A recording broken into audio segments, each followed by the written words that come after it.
Ao longo da história da humanidade, diversos impérios nasceram e morreram.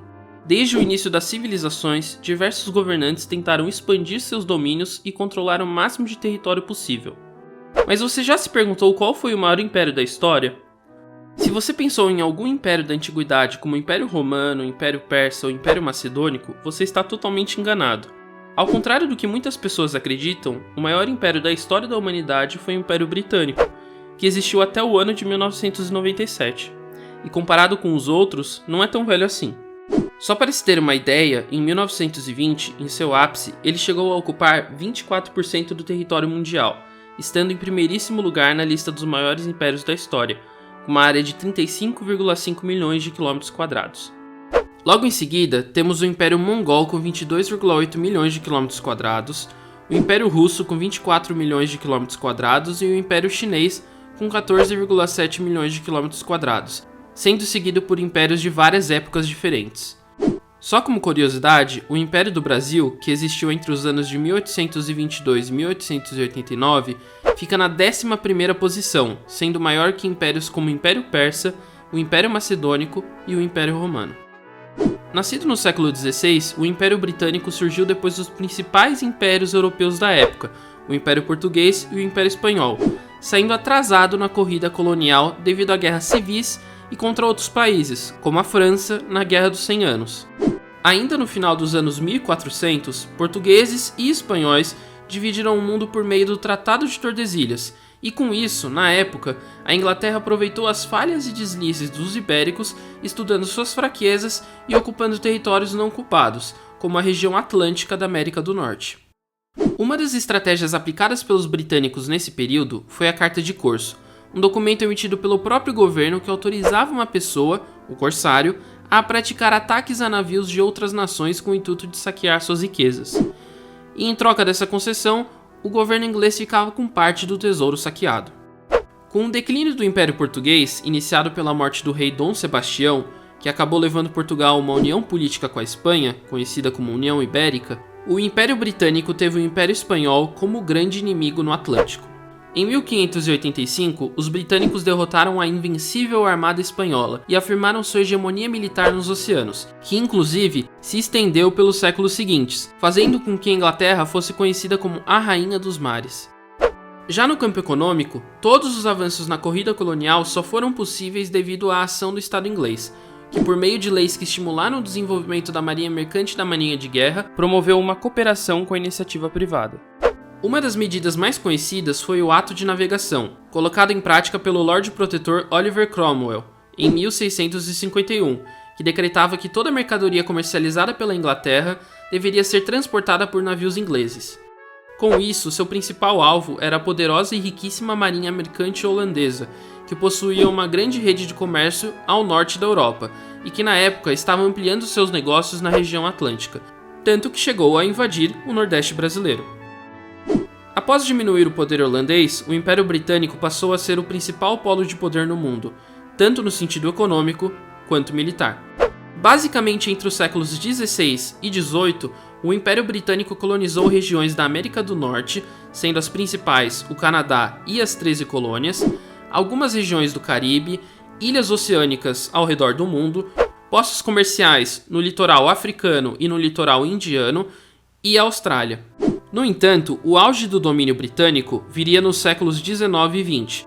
Movido pela industrialização, o Império Britânico adotou uma política imperialista, colonizando de forma mais intensa regiões mais extensas da África, Ásia e Oceania.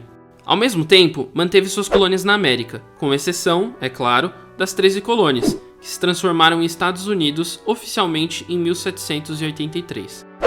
No século XIX, após a derrota de Napoleão Bonaparte e da ameaça francesa em 1815, se instaurou um período de ouro do Império Britânico, denominado Pax Britannica, que no latim significa Paz Britânica. Um período de estabilidade e expansão em diversos sentidos, sendo a Rainha Vitória a monarca símbolo desta época.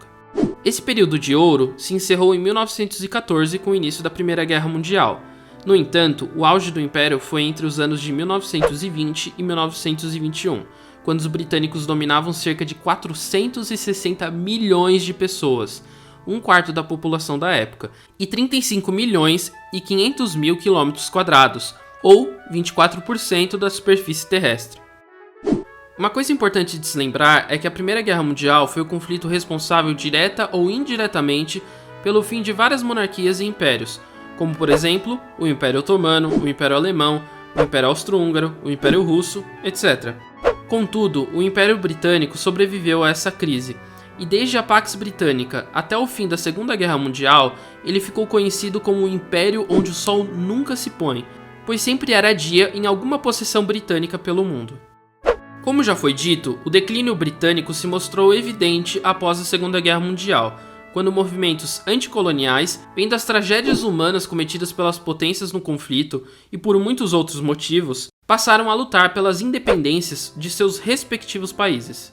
O resultado de tudo isso foi uma sequência de independências de colônias europeias na África e na Ásia, principalmente nas décadas de 1950, 1960 e 1970, incluindo muitas posses britânicas. Seu fim definitivo aconteceu com a entrega de Hong Kong à China, território comercial importante anexado após as Guerras do Ópio, mas oficialmente após o Tratado de Nanquim de 1842, que na teoria dava a posse de Hong Kong por tempo indeterminado à Rainha Vitória e seus sucessores. Com a presença de Charles, príncipe de Gales e filho da Rainha Elizabeth II do Reino Unido, a cidade portuária foi entregue em 1997, sendo declarado assim o fim do maior império da história da humanidade, poucos anos antes de começar o século XXI. Após seu fim, o Reino Unido ainda mantém alguns territórios pelo mundo, não como forma de império, mas sim como territórios ultramarinos, que não são colônias, sendo locais não interessados pela independência ou que votaram pela permanência devido a um apoio econômico. A maioria desses territórios são ilhas, algumas habitadas e outras reservando apenas funções científicas e militares, devido à posição estratégica no globo. Após a grande onda de independências do século XX, a maioria das ex-colônias britânicas passou a fazer parte da Commonwealth, uma organização que busca a cooperação entre países de tradição britânica, podemos dizer assim. Alguns países, mesmo sendo independentes, ainda mantêm a Rainha Elizabeth II do Reino Unido como chefe de Estado, como o Canadá, a Austrália, Nova Zelândia e Jamaica, por exemplo. Já outros possuem chefes de Estado próprios, e outros até mesmo nunca fizeram parte do Império Britânico, como Moçambique, ex-colônia portuguesa, e Ruanda, ex-colônia alemã e belga, fazendo com que, mesmo extinto, sua antiga metrópole ainda conserve muita influência ao redor do globo, simbolicamente representada por uma das rainhas mais famosas de todos os tempos. Muito obrigado e até o próximo vídeo. Se você gostou desse vídeo, não se esqueça de deixar seu like e de se inscrever no canal. E se você curte curiosidades históricas, acompanhe minhas outras redes sociais. Links estarão aqui na descrição.